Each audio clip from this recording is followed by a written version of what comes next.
എല്ലാവർക്കും പുതിയൊരു വീഡിയോയിലേക്ക് ഹൃദ്യമായ സ്വാഗതം. ഞാൻ Rashmi, life coach, mind power trainer and success coach. ജീവിതത്തിൽ സക്സസ് ഉണ്ടാവണമെങ്കിൽ സക്സസിൻ്റെ പൂർണ്ണ ഉത്തരവാദിത്തം ആരേറ്റെടുക്കണം? നമ്മൾ സ്വയം ഏറ്റെടുക്കണം. അപ്പോൾ ഇന്നത്തെ വീഡിയോ എന്ന് പറയുന്നത് കർമ്മയെക്കുറിച്ചാണ്. എന്താണ് കർമ്മ? കർമ്മഫലം എന്നാൽ എന്താണ്? കർമ്മ എന്ന് പറഞ്ഞാൽ എന്താണ്? അതായത് ഒരു ജന്മത്തിലെ നമ്മുടെ പ്രവൃത്തികളുടെ ആകെത്തുകയാണ് ഈ കർമ്മ എന്ന് പറയുന്നത്.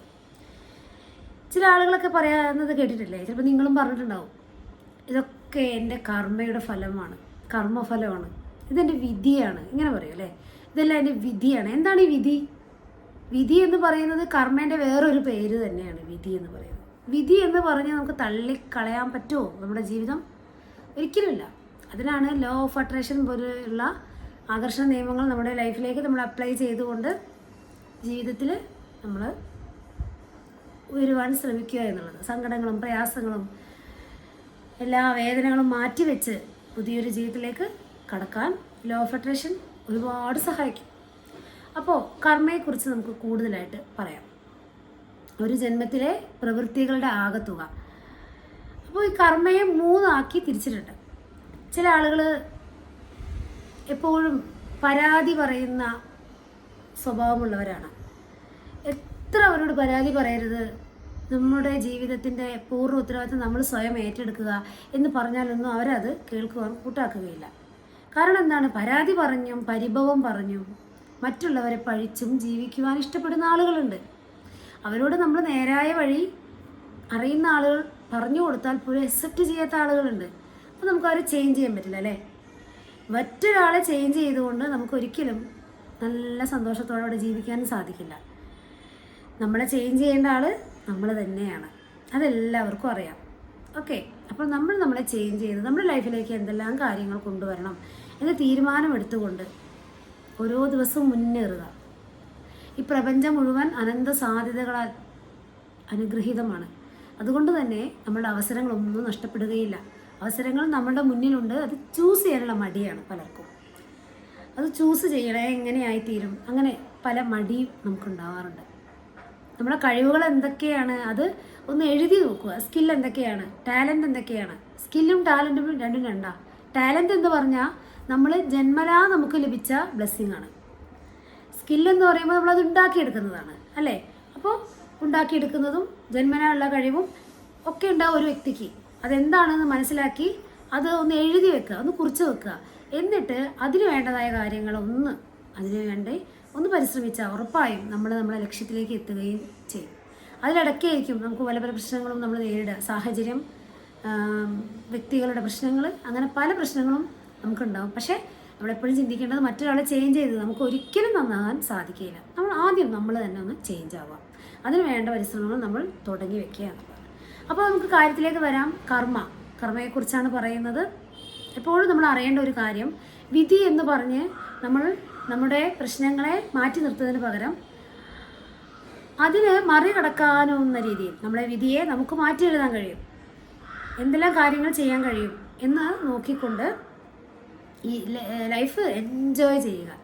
ഓക്കെ, കർമ്മ എന്ന് പറയുമ്പോൾ ഞാൻ നേരത്തെ പറഞ്ഞു, അതായത് ഈ ഒരു ലൈഫ് ടൈമിൽ, ഏത് ലൈഫ് ടൈം ആണെങ്കിലും അവിടെയൊക്കെയുള്ള ആകെത്തുക, അതായത് ആ പ്രവൃത്തികളുടെ ആകെത്തുകയാണ് കർമ്മ എന്ന് പറയുന്നത്. 3 തരം കർമ്മയുണ്ട്. പ്രാരാബ്ധ കർമ്മ, സഞ്ചിത കർമ്മ, ക്രിയാമാണ്ഡക കർമ്മ. ഇങ്ങനെയാണ് 3 ടൈപ്പ് കർമ്മ ഉള്ളത്. ഇതിൽ പ്രാരാബ്ധ കർമ്മ എന്താണ്, സഞ്ചിത കർമ്മ എന്താണ്, ക്രിയാമാണ്ഡക കർമ്മ എന്താണെന്നുള്ളത് ഞാൻ പറയും. വീഡിയോ ആദ്യം മുതൽ അവസാനം വരെ കാണുക. എന്നാൽ മാത്രമേ നിങ്ങൾക്ക് ഇതിനെപ്പറ്റി ഫുൾ ഐഡിയ ലഭിക്കുകയുള്ളൂ. അപ്പോൾ ആദ്യത്തെ കർമ്മ എന്ന് പറയുന്നത് സഞ്ചിത കർമ്മയാണ്.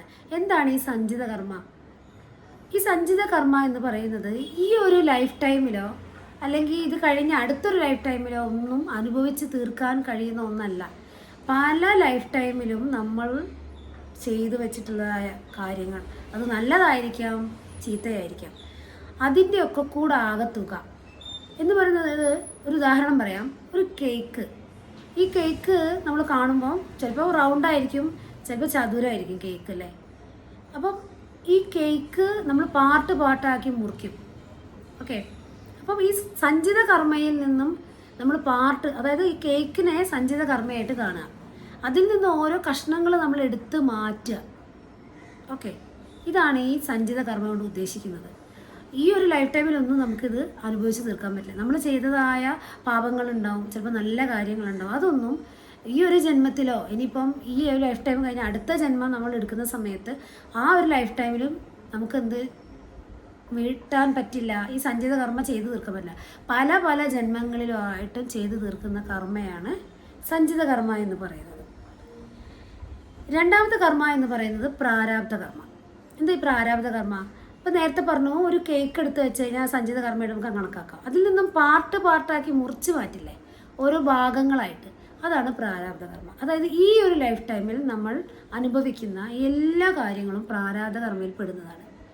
ചില ആളുകൾ പറയാറില്ലേ, ആ കുട്ടി ഒരു തെറ്റും ചെയ്തിട്ടില്ല, എന്നിട്ടും അതെന്തോരം സഹിക്കുന്നു, എന്തുമാത്രം അത് വേദന അനുഭവിക്കുന്നു. എന്തുകൊണ്ടാണ്? അതെന്തെങ്കിലും തെറ്റ് ചെയ്തിട്ടുണ്ടോ നമ്മുടെ അറിവിൽ? അല്ലെങ്കിൽ അതിൻ്റെ അറിവിൽ പോലും അതൊരു തെറ്റും ചെയ്തിട്ടുണ്ടാവില്ല. പക്ഷേ എന്തുകൊണ്ട്? അതിന് ഉത്തരം ഇത്രയേ ഉള്ളൂ. ചിലപ്പോൾ നമ്മളെ സഞ്ചിത കർമ്മയിലുണ്ടാകുന്ന ഒരു പാർട്ട് എടുത്ത് കൊണ്ടുവന്ന് ഈ ഒരു ലൈഫ് ടൈമിൽ നമ്മൾ അനുഭവിച്ച് തീർക്കാം എന്ന് നമ്മൾ തന്നെ തീരുമാനിച്ചുറപ്പിച്ച്, നമുക്ക് ഓർമ്മയില്ലാതൊന്നും വരുന്ന കർമ്മയാണ് പ്രാരാബ്ധ കർമ്മ. ചില ആളുകൾക്ക് ജന്മം മുതൽ ഭയങ്കര കഷ്ടപ്പാടായിരിക്കും. പിന്നെ ഒരു ലൈഫ് ടൈം അങ്ങോട്ട് എത്തുമ്പോൾ, ഒരു മധ്യവയസ്ക ആ പ്രായമൊക്കെ എത്തുന്ന സമയത്ത് നല്ലൊരു ജീവിതമായിരിക്കും ഉണ്ടാവുക. അപ്പോൾ അതെന്തിൻ്റെ ഫലമായിട്ടാണ്? പ്രാരാബ്ധ കർമ്മയുടെ ഫലമായിട്ടാണ്. കാരണം ആ ഒരു സമയം വരെ ഞാൻ ഇന്ന കാര്യങ്ങളെല്ലാം ചെയ്തോളാം, അല്ലെങ്കിൽ ഞാൻ ഇന്ന എക്സ്പീരിയൻസ് എല്ലാം ചെയ്യുമെന്ന് നമ്മൾ തന്നെ ഉറപ്പിച്ചിട്ടാണ് ഈ ഭൂമിയിലേക്ക് പറന്ന് വീഴുന്നത്. അപ്പോൾ ഓരോരുത്തർക്കും ഓരോ കർമ്മ നമ്മൾ തന്നെ ഏറ്റെടുത്തിട്ടാണ് വരുന്നത്. അപ്പോൾ ആ കർമ്മയാണ്. അപ്പം നമ്മുടെ ജീവിതത്തിൽ ഒരുപാട് പ്രശ്നങ്ങളുണ്ടാവും. പ്രശ്നങ്ങളിലൂടെ ഇങ്ങനെ കടന്നു പോവുക, പ്രശ്നങ്ങൾ. എന്താണ് സൊല്യൂഷൻ എന്ന് നമുക്ക് കണ്ടെത്താൻ വഴിയത്? നമ്മൾ പല വഴികളും തേടും. എന്താണ് എനിക്ക് ഇങ്ങനത്തെ പ്രശ്നം വരുന്നത്, എനിക്ക് ഇങ്ങനെ ബുദ്ധിമുട്ട് വരുന്നില്ല, മറ്റുള്ളവർക്കില്ലല്ലോ, ഇങ്ങനെയൊക്കെ തോന്നുന്നത് നമ്മൾ പ്രാരാബ്ധ കർമ്മ. അത് ഈ ഒരു ലൈഫ് ടൈമിൽ നമ്മൾ തന്നെ തീരുമാനം എടുത്തിട്ട് വരുന്നതാണ്. ഈ സഞ്ചിത കർമ്മയിൽ നിന്ന് ഒരു പാർട്ട് നമുക്ക് ലഭിക്കുന്നതാണ് പ്രാരാബ്ധ കർമ്മ എന്ന് പറയുന്നത്. നല്ലതും ഉണ്ടാവും, ബാഡും ഉണ്ടാവും. ചില ആളുകൾ നല്ലൊരു ജീവിതമായിരിക്കും, അവർക്ക് എല്ലാം കൊണ്ടും, പക്ഷെ എന്തെങ്കിലുമൊക്കെ പ്രോബ്ലം ഉണ്ടായിരിക്കില്ല.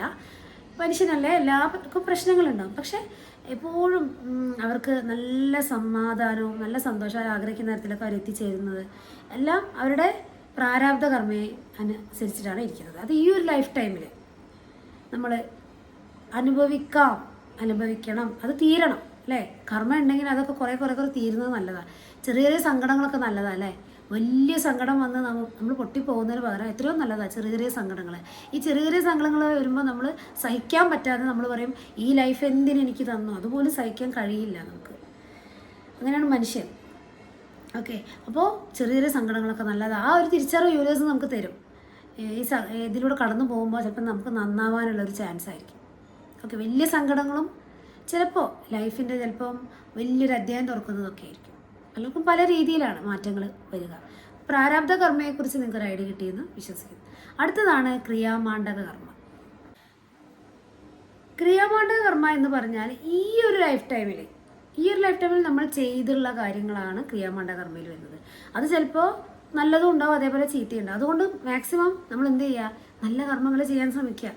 ഇപ്പോൾ നമ്മൾ മറ്റുള്ള ആളുകളെ വെറുതെ ഉപദ്രവിക്കുക, അതിലൊരു സന്തോഷം കണ്ടെത്തുന്നുണ്ടെങ്കിൽ ആ ഒരു കർമ്മ ആണ് ക്രിയാമാണ്ഡ കർമ്മ. അതിൻ്റെ ഫലം നമ്മൾ ഈ ഒരു ലൈഫ് ടൈമിൽ തന്നെ ഈ നിമിഷം തന്നെ നമ്മൾ അനുഭവിക്കും. ഇനിയിപ്പോൾ ഈ ഒരു കൊല്ലം നമ്മളൊരാളോട് വേദനിപ്പിച്ചിട്ടുണ്ടെങ്കിൽ ഒരു 3-4 കൊല്ലം കഴിയുമ്പോഴത്തേക്കും നമുക്ക് നമ്മുടെ ആ ഒരു ബാഡ് സമയം വരുമ്പോഴേക്കും നമ്മൾ ചെയ്തതായ കർമ്മയുടെ എഫക്റ്റ് നമുക്ക് തിരിച്ചു ലഭിക്കും. അതാണ് പറയുന്നത്, നമുക്ക് ആരോടെങ്കിലും വെറുപ്പോ വൈരാഗ്യമോ നമ്മളോട് ആരെങ്കിലും ദുഷ്ടത്തരം ചെയ്തിട്ടുണ്ടെങ്കിൽ അവർക്ക് മാപ്പ് കൊടുക്കുക എന്ന് പറയുന്നതിൻ്റെ ഉള്ളടക്കം. കാരണം അവർ ചിലപ്പോൾ മറന്നുപോയി കാണും.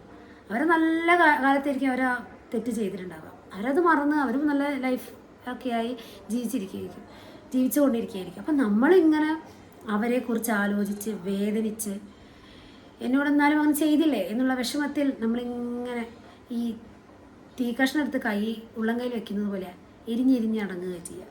അപ്പം നമ്മൾ പുറത്ത് കൊടുക്കുക എന്ന് പറയുന്നൊരു ഉദ്ദേശം അതാണ്. പുറത്ത് കൊടുക്കുമ്പോൾ അതങ്ങ് തീരും, അവർക്ക് യാതൊന്നും സംഭവിക്കില്ല എന്നുള്ളതാണ്. എങ്കിൽ തെറ്റി അവരുടെ ആ ബാഡ് സമയത്ത് ആ കർമ്മ അവർ തിരിച്ചടിക്കും. ഓക്കെ, അതുകൊണ്ട് അതിനെക്കുറിച്ച് ആർക്കും ഒരു പേടിയൊന്നും വേണ്ട.